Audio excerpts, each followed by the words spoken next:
Hello दोस्तों, राधे राधे। कैसे हैं आप लोग? आशा है आप लोग स्वस्थ होंगे और बहुत बहुत बहुत अच्छे होंगे। और ईश्वर आप सभी लोगों को हमेशा स्वस्थ रखे, मस्त रखे। आप लोग अपने जीवन में यूं ही आगे बढ़ते रहें, तरक्की करते रहें, यही ईश्वर से प्रार्थना और है आज के हमारी। ब्लॉग की शुरुआत कर रहे हैं दोपहर से। दोपहर के बज रहे हैं 2 और तभी पता चला कि हमारे जो बड़े भैया हैं वो आ रहे हैं मायके से हमारी त्योहारी लेकर। तो वही लग गए हैं दोपहर में ही झाड़ू लगाने, लेकिन हमारी झाड़ू भी नहीं लग पाई थी और हमारे भैया आ चुके थे। तो यहाँ पर ये देखिए भैया आ गए। और मायके से जब कोई आता है ना तो समझ में ही नहीं आता क्या करें क्या ना करें। जल्दी जल्दी से झाड़ू लगाई। और मायके से जब कोई आता है ना तो खुशी इतनी अधिक होती है कि कुछ समझ में नहीं आता क्या करें क्या ना करें, कहाँ क्या कर दें। और हल्का सा डर भी लगता है, पता नहीं कैसा डर लगता है। और यहाँ पर ये देखिए चारू भी सो रही थी तो भी उठ के आई हैं, तो उनको कपड़े पहना देते हैं। और अक्सर करके ऐसा होता है जब घर बिखरा पड़ा होता है तभी अचानक से कोई आ जाता है। ऐसा समेट के रखो या साफ सुथरा रखो तब कोई नहीं आता है। तो यहाँ पर पहले मीठा दे दिया गया है, उसके बाद यहाँ पर हमने चाय भी रख दी है और बना देते हैं प्याज की पकौड़ी। और खुशी इतनी ज्यादा होती है कि कभी कुछ लेने जाते हैं तो कुछ भूल जाते हैं, कुछ लेने जाते हैं तो कुछ भूल जाते हैं। सच में दोस्तों, क्या आप लोगों के साथ भी ऐसा होता है? तो यहाँ पर बेसन ले लिया है, उसमें सारी सामान डाल दिए, उसके बाद गर्मा गर्म पकौड़ी निकालेंगे और चाय उधर रख दी है बनने के लिए।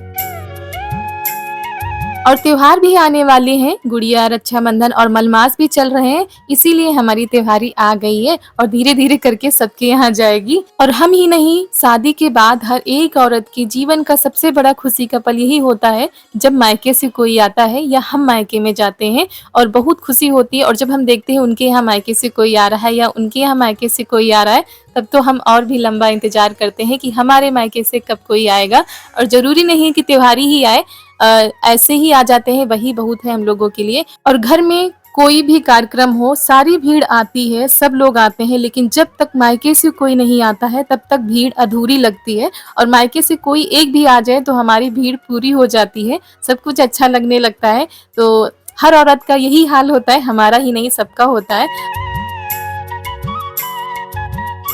और शादी के पहले जिस घर में हम लोग साथ रहते थे, साथ खाते पीते थे, लड़ते झगड़ते थे, उसी घर में जाने के लिए पहले अब त्योहारी आती है, तब हम लोग अपने मायके जाते हैं। ये अजीब सी रीति रिवाज है हमारे यहाँ के, और लेकिन रिवाज हैं तो निभाने तो पड़ेंगे ही। और जब हमारी शादी हुई थी, शादी के बाद पहली त्योहारी आती थी, तो हम साथ में ही जाते थे भैया के, और उसके बाद गुड़िया, रक्षाबंधन करके तब आते थे। तो साल 2 साल तो चला, उसके बाद अब अपनी घर गृहस्थी हो गई है, अपनी जिम्मेदारियां हो गई हैं। तो अब नाग पंचमी को तो नहीं जा पाते हैं, रक्षाबंधन में ही जा पाते हैं, लेकिन त्योहारी तो आती ही है पहले। तो यहाँ पर पापा जी भी आ गए और ये भी आ गए हैं। और चारू को हमारी फ़ोन चाहिए देखने के लिए, क्योंकि आज इन्होंने देखा नहीं। और फ़ोन की आदत बहुत ज़्यादा ख़राब होती है, हम भी जानते हैं। बच्चों को फ़ोन नहीं देना चाहिए, लेकिन जब ये थोड़ा-सा देख लेती ना कि कोई आ गया है तो और भी ज़िद करने लगती है कि अब हम पर कोई ध्यान नहीं देगा। और मामा जी आ गए हैं तो थोड़ा-सा नखरे तो दिखाएँगे ही। और सारी चीज़ें निकाल-निकाल के अपने मामा जी को दिखा रही थी कि ये हमारे पास है, ये हमारे पास है। और सबको मोहल्ले में बता रही थी कि आज हमारे मामा जी आए हैं। तो ज़्यादा देर तो नहीं रुके थे, बस 1 डेढ़ घंटे ही रुके थे, उसके बाद तैयारी हो गई है जाने की। तो यहाँ पर हमने जो अपने हाथों से लड्डू बनाए थे, वो दिए दे रहे हैं, बस इतने ही बचे थे। तो हमने कहा ये दे देते हैं, तो वहाँ पर सब लोग खाएँगे और बताएँगे हमने कैसे बनाए हैं। और अपने हाथों से बनाई हुई चीज़ की तो बात ही अलग होती है, ऐसा नहीं कि सब लोग खाते नहीं हैं, सब लोग खाते हैं, लेकिन जब अपने हाथों से बनाकर खिलाओ ना, तो उसकी तो बात ही अलग होती है। और यहाँ पर हो गई है विदाई, और ये पल बहुत ही कठिन होता है हम लोगों के लिए, जब यहाँ से कोई जाता है मायके का, या मायके से हम यहाँ पर आते हैं। तो आप लोगों से बातें करते हुए भी थोड़ा-सा मतलब अच्छा नहीं लग रहा है कुछ भी। तो चले गए, उसके बाद कपड़े रह गए थे, आज धुले भी नहीं थे, तो वही कपड़े लेकर बैठ गए। और आप लोगों के साथ भी ऐसा होता है तो कमेंट में ज़रूर बताइएगा। और जब हमारी नई-नई शादी हुई थी ना, तो जब भी हम मायके से आते थे यहाँ पर तो हमेशा रो कर आते थे। और यहाँ से जब कोई जाता था तब भी हम जब चले जाते थे उसके बाद छिप कर हम रोते थे। बहुत ही अजीब रिश्ता होता है शादी के बाद ये। शादी के पहले तो कुछ भी नहीं समझ में आता है, लेकिन शादी जैसे ही हो जाती है वैसे ही अलग-सी भावनाएँ हमारे अंदर आ जाती हैं। अगर बोलने में कहीं हमसे कोई गलती हो गई है तो प्लीज़ दोस्तों माफ़ करिएगा, इग्नोर करिएगा उस चीज़ को। क्योंकि वॉइस करते समय जब हम देख रहे थे ना तो फिर से हमको वही सब कुछ याद आ रहा था। तो आप लोग समझिएगा हमारी बात को। और उसके बाद यहाँ पर कपड़े धो लिए हैं तो चलते हैं छत पर फैलाने के लिए। और आज कपड़े धोने में थोड़ा-सा समय हो गया क्योंकि भैया भी चले गए थे, उसके बाद हमने धुले भी नहीं, थोड़ी देर के बाद हमने धुले हैं। तो यहाँ पर सारे कपड़े फैला देते हैं और ये देखिए हल्की-सी धूप रह गई शाम होने में और उनको जाते-जाते शाम ही हो जाएगी क्योंकि काफ़ी लंबा सफ़र है हमारे यहाँ से हमारे मायके का। तो यहाँ पर जो पूजा में कपड़े पहने थे वो भी धुल डाले हैं और धुले नहीं थे बीच में। और चारू भी हमारी आ गई हैं और इनको भी नहला दिया था। जब मामा आए थे तो इन्होंने नहाया नहीं था, सो रही थी, तो वही इनको नहला कर ले आए हैं। और शादी के पहले जब सावन का महीना आता था मायके में, तब हम लोग सहेलियों के साथ मिलकर झूला डालते थे और घंटों झूले पर ही बिता दिया करते थे। ना घर की कोई चिंता होती थी, ना कोई फ़िक्र होती थी, ना कोई कुछ कहने वाला होता था। और जब कुछ घर में बनता था तो उठाकर ले आते थे और झूले पर ही मिल बाँट कर खाते थे। और ससुराल नाम की क्या चीज़ होती है हम लोग जानते भी नहीं थे। और शादी के बाद सब कुछ जैसे सपने जैसा रह गया है, ना सहेलियाँ मिलती हैं, ना वो समय रह गया है। और कभी-कभी तो ये लगता है कि वो समय फिर से वापस आ जाए और फिर से हम लोग अपने बचपन में चले जाएँ। तो यहाँ पर जो पौधे हमने लगाए थे वहाँ पर चारू लेकर आ गई हैं पानी डालने के लिए क्योंकि सबसे ज़्यादा चिंता तो इन्हीं को रहती है पौधों की। तो यहाँ पर हम बाल्टी में लाए थे, सोचा था डाल देंगे, तो हमसे पहले यही डालने लगी और मम्मी और ननद जी लेकर आ गई हैं चारा। तो वही गाय के लिए चारा पानी की व्यवस्था की जा रही है क्योंकि शाम हो गई है। तो यहाँ पर चारा काटा जा रहा है और इस समय तो हरा चारा बहुत ज़्यादा मिल जाता है सावन के महीने में, तो चारों तरफ हरियाली ही हरियाली छाई हुई है। तो ये देखिए शाम हो गई है, तो चलिए चलते हैं नीचे और करते हैं खाना बनाने की तैयारी। और आज हमारे किचन में 2-2 लोग खाना बनाने जा रहे हैं और आज भयंकर कंपटीशन होने वाला है कि कौन कितना अच्छा बनाता है हमारे और ननद जी के बीच में।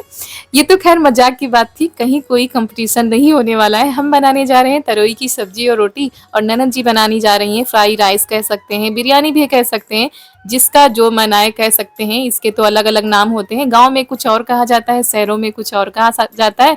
गाँव में तो जो लोग नहीं जानते इसको तहरी ही बोलते हैं, खिचड़ी मसालेदार बोलते हैं, तो सबकी अलग-अलग भाषा होती है। तो यहाँ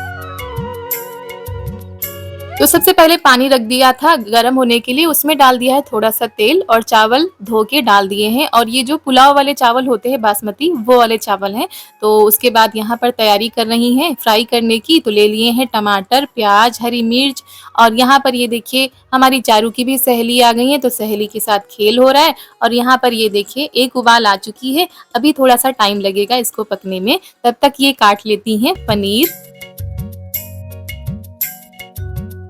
और इसमें तो काफ़ी कुछ पड़ता है, शिमला मिर्च भी पड़ती है, मसाले भी कई पड़ते हैं, लेकिन हमारे घर में जितना भी था उतनी चीज़ें डाल दी गई हैं। और यहाँ पर ये देखिए चावल हमारे पक चुके हैं, तो इनको छान लेंगे, उसके बाद हम इसको फ्राई करेंगे। और इसको फ्राई करने से पहले जो पनीर काटा गया था उसको फ्राई कर रही हैं और उसके बाद थोड़ी-सी सोयाबीन भी डाल दी थी, तो उसको भी फ्राई कर लेंगी। और यहाँ पर ये देखिए चारू का जो है आज खेल बन रहा है और फर्श पर कैसे लेटकर खेल बनाया जा रहा है। और खुद भी आ गई थी सिलबट्टे के पास मसाला पीसने के लिए।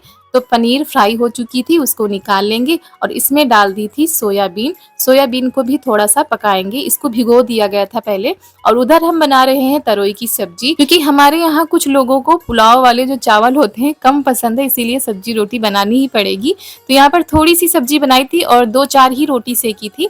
तो यहाँ पर ये देखिए यहाँ पर फ्राई करने जा रही हैं पुलाव को। तो सबसे पहले डाल दिया था हींग, जीरा, उसके बाद कटी हुई हरी मिर्च, प्याज। तो धीरे-धीरे इसको पकाएंगी। उसके बाद इसमें डाल देंगी टमाटर और टमाटर को भी थोड़ी देर पकाना पड़ता है। वैसे ये सारी चीज़ें तो सब लोग बना लेते हैं, सबको बनाना आता है और सबको पसंद भी आती है ये सारी चटपटी सी चीज़ें। और फिर इसमें रह गया था नमक डालने के लिए, तो नमक डाल दिया है और उसके बाद डाल देंगे थोड़ी-सी हल्दी। हल्दी डालने से कलर अच्छा आ जाता है। और इसके बाद इसमें डालेंगे मटर। और ये घर की मटर है जो खेतों में होती है, वही वाली है। तो सुबह भिगो दी गई थी और शाम तक देखिए भीग गई थी और इसको उबाल लिया गया था। और इसमें डाल देंगे फ्राई की हुई पनीर और सोयाबीन। सारी चीज़ों को थोड़ी देर पकाएंगे।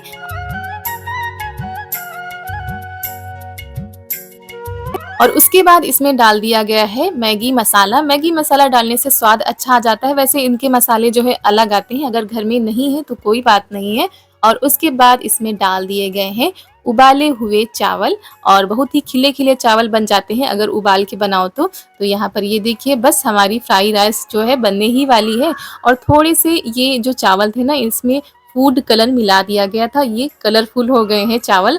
तो देखने में जितनी अच्छी लग रही थी ना, खाने में उससे कहीं ज़्यादा अच्छी बनी थी। और इधर हमारी सब्जी भी बन चुकी है और इनकी फ्राई राइस भी बन चुकी है, तो खाने वाले हो गए हैं तैयार। तो यहाँ पर ये देखिए थोड़ा सा मैगी मसाला ऊपर से डाल दो तो महक अच्छी सी आती है, और उसके बाद डाल दी गई हरी धनिया। तो ये देखिए तैयार हो गई है फ्राई राइस कह सकते हैं, बिरयानी भी कह सकते हैं। और उसके बाद ऊपर से डाल दिया गया है थोड़ा सा टोमेटो सॉस, और टोमेटो सॉस डालने से उसका स्वाद और भी बढ़ जाता है। तो ये देखिए तैयार है आप लोगों के लिए। आइए खाकर बताइए कि हमारी ननद जी ने ना बिरयानी कैसी बनाई है या फ्राई राइस कैसी बनाई है। तो सब्जी तो हमारी पहले ही बन चुकी थी। उसके बाद यहाँ पर हम बना रहे हैं रोटी, और रोटी सिर्फ और सिर्फ हमने 4 ही बनाई थी, क्योंकि सब लोग कह रहे थे हम लोग तो फ्राई राइस ही खाएंगे, और जो लोग नहीं खाते हैं वो लोग सब्जी रोटी खाएंगे। तो यहाँ पर सब लोगों के लिए लगा दिया गया और सब लोग खा रहे हैं। तो दोस्तों आज का वीडियो यहीं पर करते हैं समाप्त। और हाँ, अगर आप लोगों ने अभी तक हमारे चैनल को सब्सक्राइब नहीं किया है तो प्लीज सब्सक्राइब कर दीजिए। आप सभी लोगों को मेरा प्यार भरा नमस्कार।